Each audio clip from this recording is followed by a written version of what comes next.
Hey, what's up guys, and welcome back. It's been a while since my last video, and since that time, I've been working on the Steam Engine Simulator Power Generation DLC. It seems that there is finally a light at the end of the tunnel for this project. We had a successful alpha release about a week ago, and I'm feeling pretty good about where it's at. But before we get into today's update, I'd like to thank BeamNG, Reyna, Meister, Joe, and Bacteria Rancher for supporting me at the Master Mechanic level on Patreon, and Brilliant for sponsoring this video. Brilliant.org is a great platform that offers a wide variety of amazing interactive courses.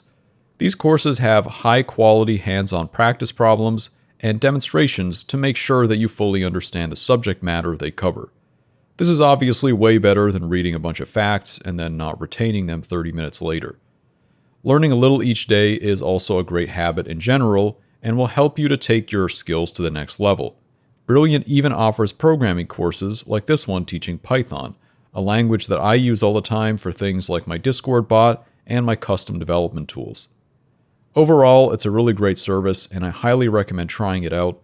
To try all of Brilliant's features for free for 30 days, visit brilliant.org/AngeTheGreat or click on the link in the description. You'll also get 20% off Brilliant's annual premium subscription. Once again, thanks to Brilliant for sponsoring this video. In my last video, we talked about some of the performance and audio improvements to my physics engine. This video will not be as interesting as that one. I don't have any cool demonstrations or new audio techniques to show you. I've mainly been working on pretty boring, visually uninteresting software development. It's kind of for this reason that I haven't uploaded in months, because there just isn't anything that interesting to talk about. So this is what the DLC looked like last time we talked about it, and this is what it looks like now. It might be hard to believe, but the program on the right, which is almost visually identical to the one on the left, has over 10,000 more lines of code in it, and a few hundred hours of development time. To be honest, I have no idea how to make a cohesive video out of all of these changes, so we're just going to go through some of the changes live in an unscripted way. I don't know if this style works in a video like this, but we'll at least try it. Alright, over to live Ange. Thank you, scripted Ange. And welcome to this, I guess, live unscripted section of my video. I don't know if I'm going to do this in the future. It is just a little bit easier to record, and I've come to the realization that I should probably be spending my time developing instead of making YouTube videos, and they do actually take a lot longer than you might expect. Alright, so we're here in Visual Studio, and we're going to take a look at the game. Now, it looks pretty similar to before, but there are some key changes. A lot of them I haven't really talked about before. First of all, we're going to look down here on the left side. We can see that we have a water level gauge. This was very commonly requested because before, you actually couldn't tell exactly what the water level was at. You just had this visual indicator. So if I put some water in, you can see that the visual indicator does rise, and I thought that would be enough, but I guess it makes sense that people want something that is a little bit more concrete. So now we have these two gauges here. Now you may have noticed that when I hover over these gauges, we can actually see this text that shows up. And I'll explain the purpose of that. It's just to show the exact value in a digital form if you don't want to read the analog gauge. Alright, now another element that you may have noticed is this gauge in the center here. This essentially shows the change in water level over time. So you can see here that it does appear to be changing, and this is probably due to condensation or something like that. It's hard to say, but if I increase my water level, you can see that this gauge tends to move towards the plus sign. That basically means that your water level is increasing. Now this is useful if you want to balance a very particular water level, which is useful when you're playing in the DLC or in the career mode. Alright, another thing that's been added that's kind of a minor detail is you have these gauge markers, which you can adjust. And these are useful if you want to hit a very specific target. I would just set my marker at 10, and then just make sure that at any given time, I maintain about at that level, which is usually actually pretty easy. It's a lot easier now that we have these gauges. Alright, next we're going to take a look at the pressure relief valve. So it's located right over here. Now the design has changed a little bit compared to before. Now it's a little bit more realistic. And you can also see in the center that there is a procedurally generated spring here. I use procedurally generated to refer to the art, obviously, but it is dynamic, so if I increase the pressure in our boiler a little bit here, I'll increase it to maybe around 50 psi. Oh wait, actually, I forgot that my particles are turned off. Let me just turn these up here. Alright, so you can see that once the pressure exceeds the set point of the PRV, then we start getting steam coming out of that outlet.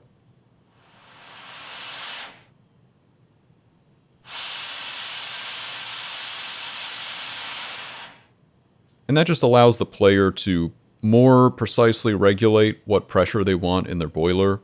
The way that it worked before didn't really make a lot of sense, and it wasn't really that similar to a real-life pressure relief valve, so I thought that that was a useful change to make.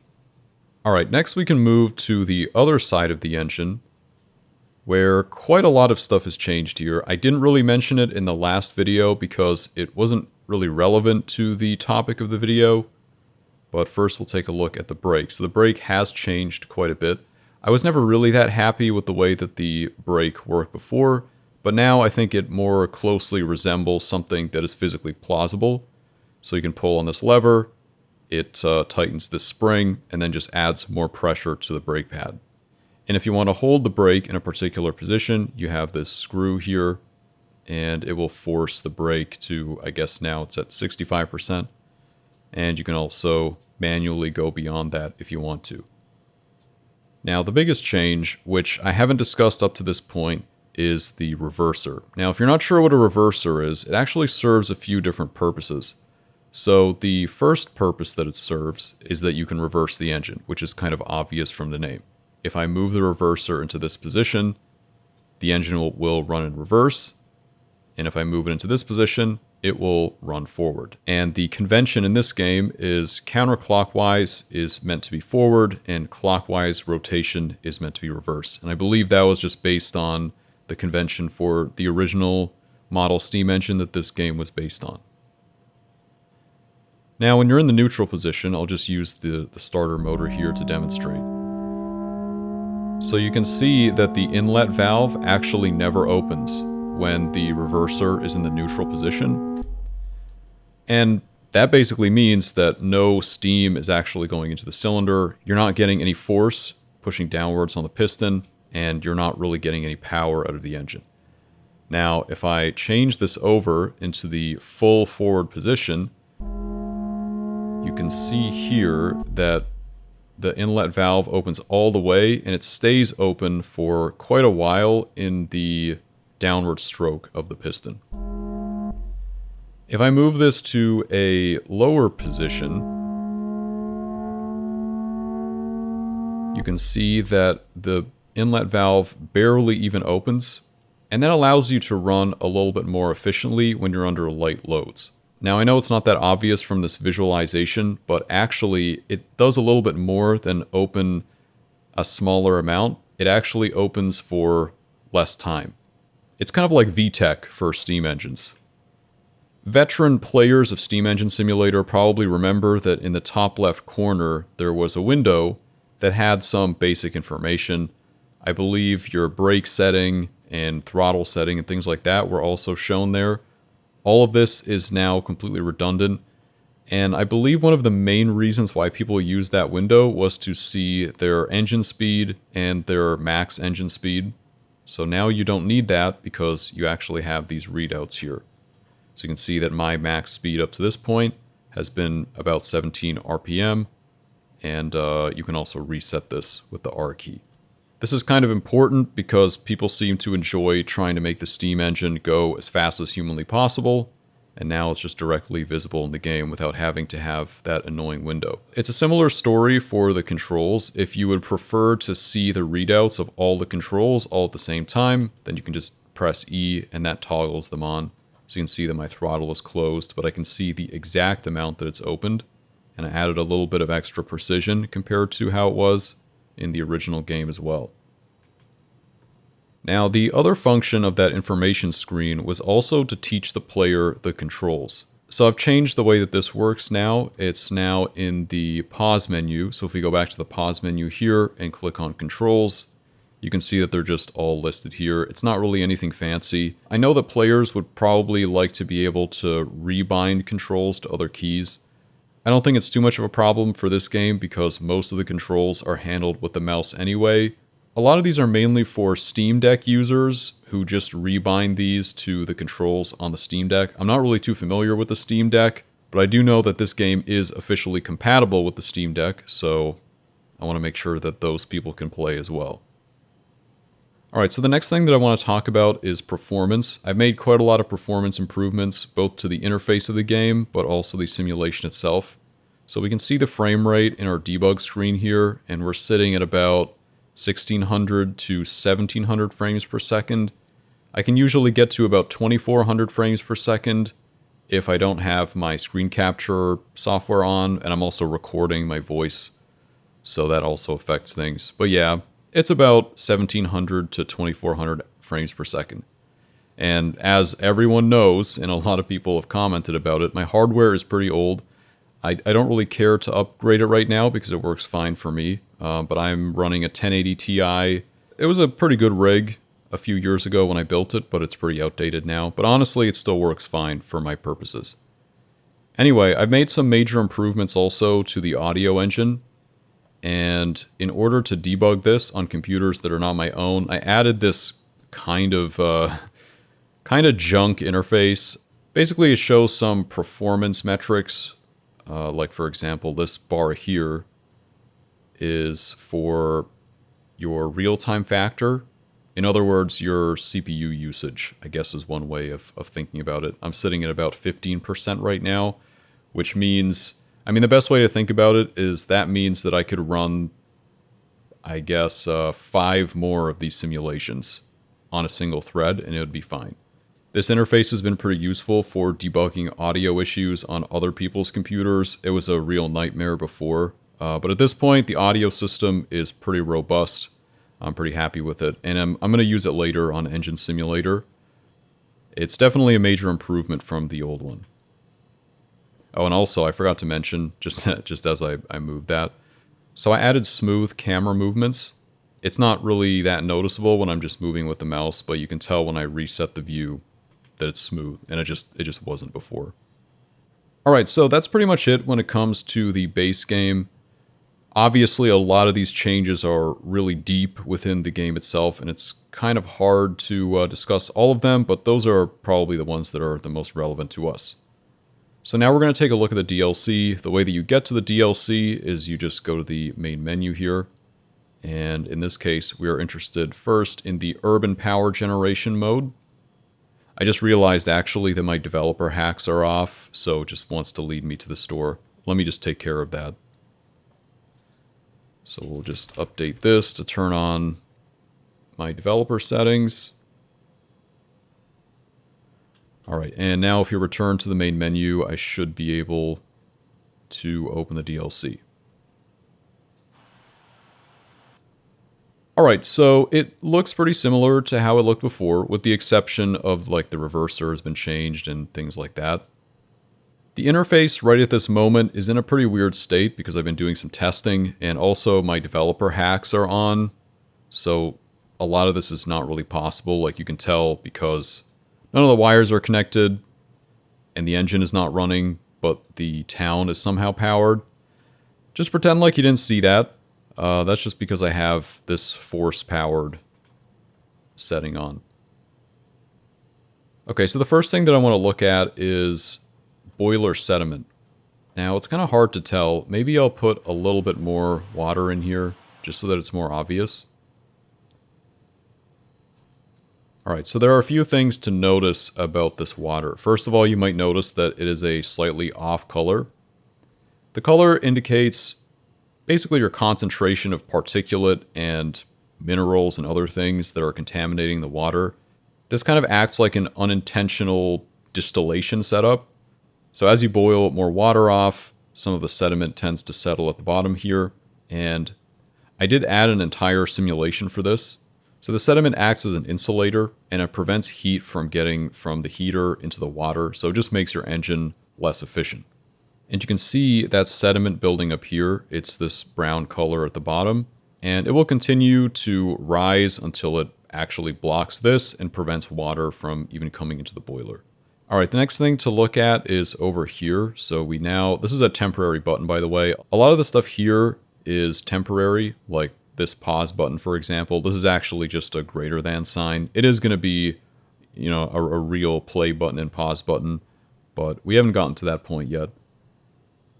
So we now have this build screen here, which basically just shows you a bit more information about the individual plots, what their current electricity bill is, and things like that.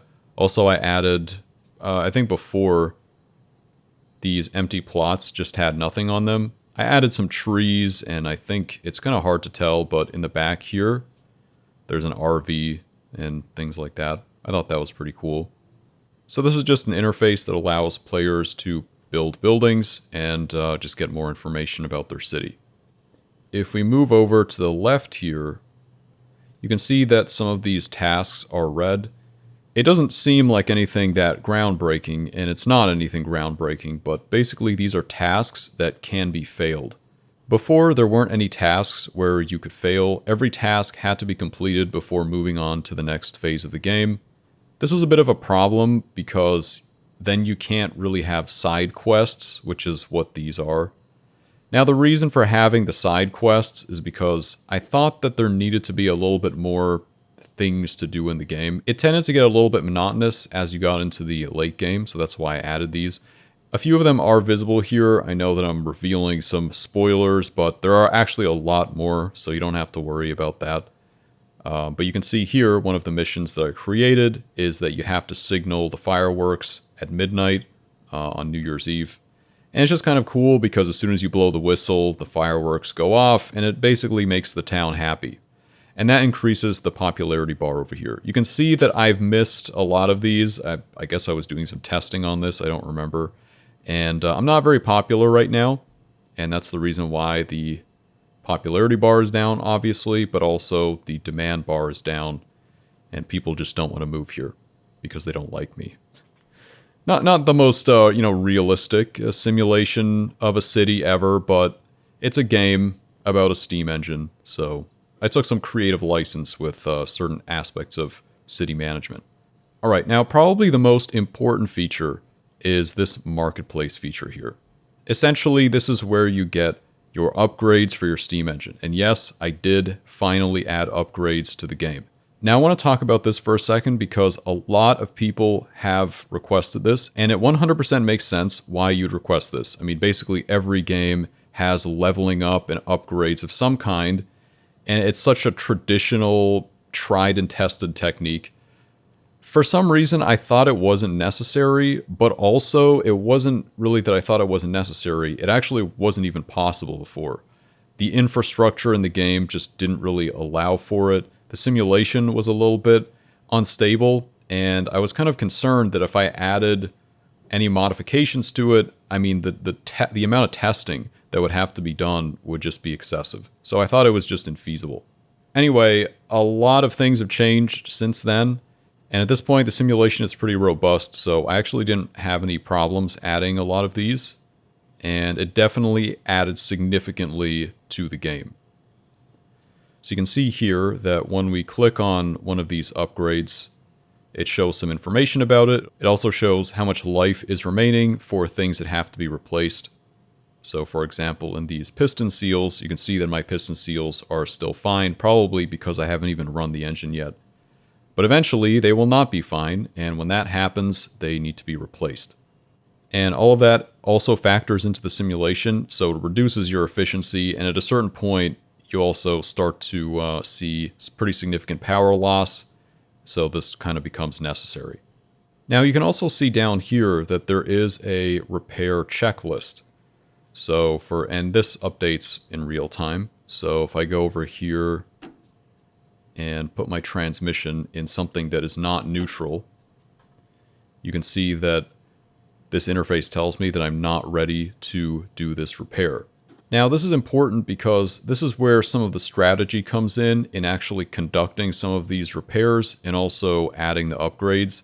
You can't just throw them on whenever you want. You kind of have to prepare for it. And there are some complicating factors. So typically, like, you'd want to do your repairs at night, just like in real life, to minimize the effect of potentially an outage or something like that. But also, you don't want to do a repair while there's an event going on, and then you have an outage, and then the populace will be upset, and then people won't want to move in, and then it just kind of causes an entire situation. So I got a lot of positive feedback about the upgrade system from testers. I think it was definitely worth the effort. It actually didn't even take that much effort, just because all of the required features to enable it are already implemented anyway. Now, the other thing that I want to discuss is the other game mode that will come with this DLC. So if we go over here back to the main menu, you will notice that there are 3 modes now, whereas before there were 2. So we have the steam engine, we have the urban power generation DLC, or game mode that we were just in, but now there is the power generation sandbox. So if we go into this game mode here, just pretend like you didn't see these parts not in their right place. Don't worry, that's all going to be fixed before the release. It is kind of interesting why that happens, but I don't want to bore you with these random details. Anyway, so this mode is basically just completely unlocked mode. You can access most of the, I guess, basic parameters of the simulation and make modifications to it as the engine is running. And I also got a lot of positive feedback about this from testers, and a lot of people have requested this as well. So I think it'll make people feel like they're getting a lot more value for their money, and it's good for me because I actually didn't have to do that much work in order to make this game mode happen. It's a simulation, so I don't have to program anything in particular. I just have to add some controls that just change some parameters of the simulation. You can see here we have like all the basic stuff. Actually, while we're here, let me just do a quick demonstration.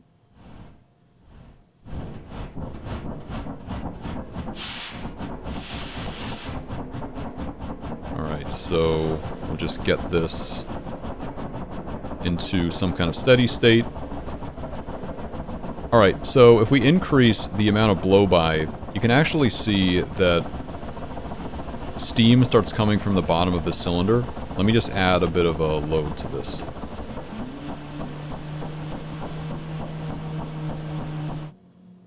Alright, now you can see that when I have the blow-by set to 100%, you can see that there's actually a steam particle effect coming out of the bottom of the cylinder.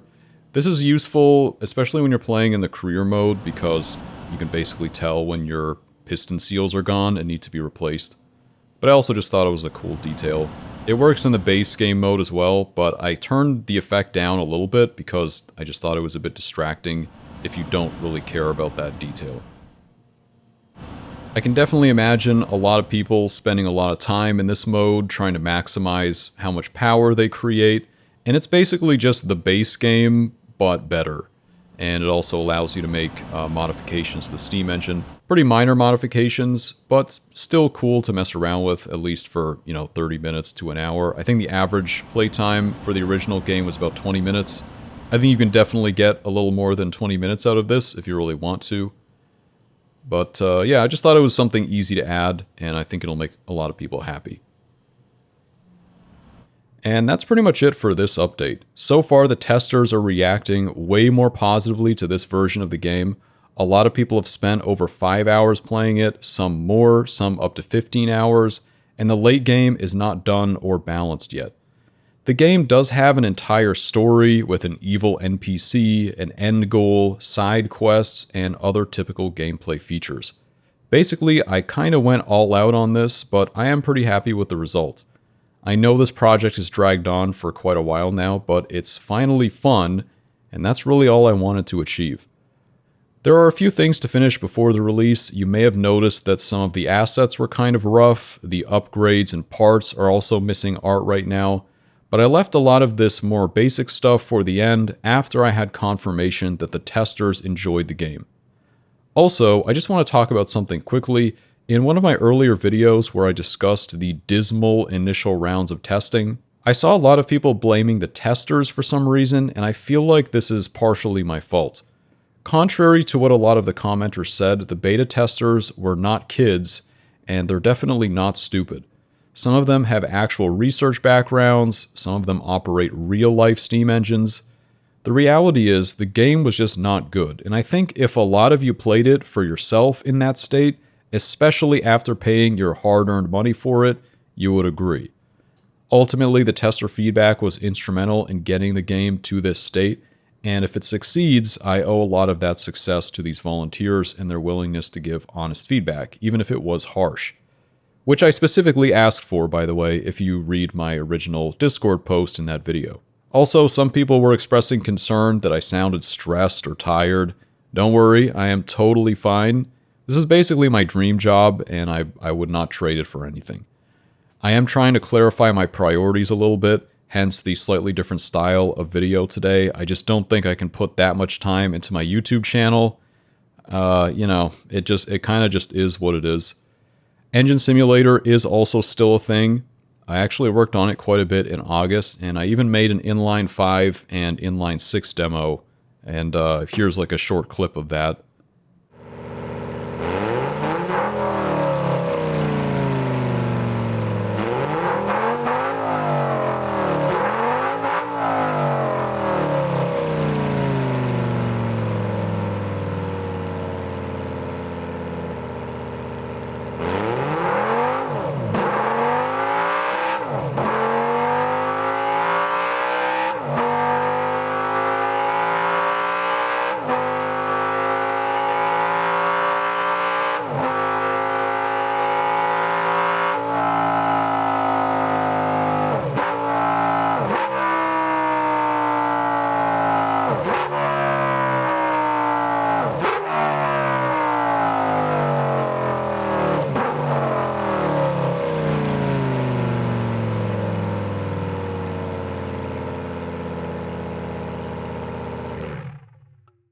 We will be getting back to Engine Simulator, don't worry. Alright, that's all the yapping I will be doing today. Thanks to all my supporters on Patreon, and Brilliant for sponsoring this video, and thank you for watching. I'll see you all next time.